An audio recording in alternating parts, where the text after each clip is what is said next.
Hello అండి, I'm doctor Srilakshmi Priya from Aishwarya fertility centre Secunderabad. ఇవాళ మనం పిఐడి గురించి తెలుసుకున్నాం. అంటే పెల్విక్ ఇన్ఫ్లమేటరీ డిసీజ్, అంటే infection and inflammation of female reproductive organs like uterus, tubes and ovaries.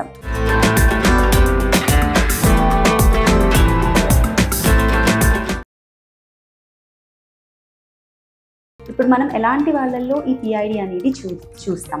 Early age of sexual intercourse ఉన్న వాళ్ళు, multiple sexual partners, even poor hygiene maintain చేస్తే, and frequent vaginal douching ఉన్న వాళ్ళు, and post abortion, even abortion తర్వాత కూడా కొంతమందిలో PID చూస్తాము.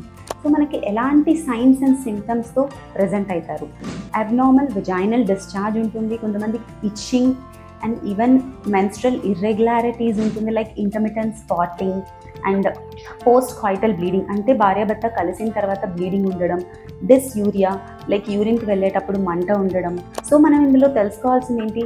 Normal white discharge ఎలా ఉంటుంది, అబ్నార్మల్ వైట్ డిశ్చార్జ్ ఎలా ఉంటుంది. Normal white discharge milky white and non sticky and no smell ఏముండదు. బట్ అబ్నార్మల్ వైట్ డిశ్చార్జ్ అనేది ఖచ్చితంగా ఫౌల్ స్మెల్లింగ్ ఉంటుంది అండ్ స్టిక్కీ ఉంటుంది and change in colour, like pus లాగా yellow colour or green colour or even పెరుగులాగా curdy white and grey colour. ఇలాంటివి ఏమన్నా మీరు చూస్తే consult your gynaecologist. And even ఇది తెలుసుకోవడానికి ఒక జస్ట్ బేసిక్ ఇన్వెస్టిగేషన్స్ ఉంటాయండి. జస్ట్ ఇన్ఫెక్షన్ రేట్ ఎంత ఉంది అని చూసుకోవడానికి. యూరిన్ ఇన్ఫెక్షన్ కూడా ఉండొచ్చు, బికాస్ క్రాస్ ఇన్ఫెక్షన్ అనేది అవుతూ ఉంటుంది. వెజైనల్ ఇన్ఫెక్షన్ ఉంటే యూరిన్, యూరిన్ ఉంటే వెజైనల్ ఇన్ఫెక్షన్. సో యూరిన్ ఎగ్జామినేషన్కి కూడా పంపిస్తాం.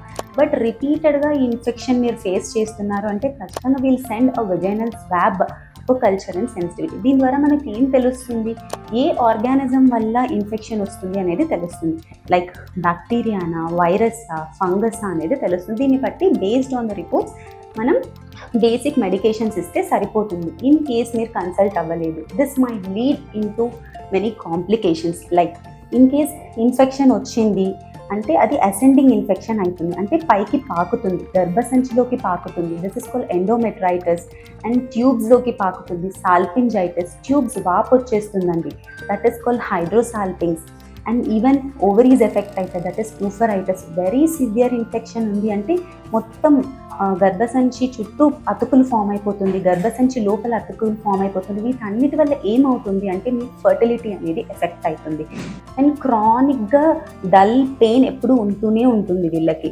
నాట్ ఓన్లీ ఫీమేల్స్ అండి, మేల్స్ని కూడా ట్రీట్ చేయాలి. So both the partner should be treated simultaneously. ఒకటేసారి ట్రీట్ చేయకపోతే రికరెంట్గా ఇన్ఫెక్షన్స్ రావడానికి అవకాశం ఉంటుంది.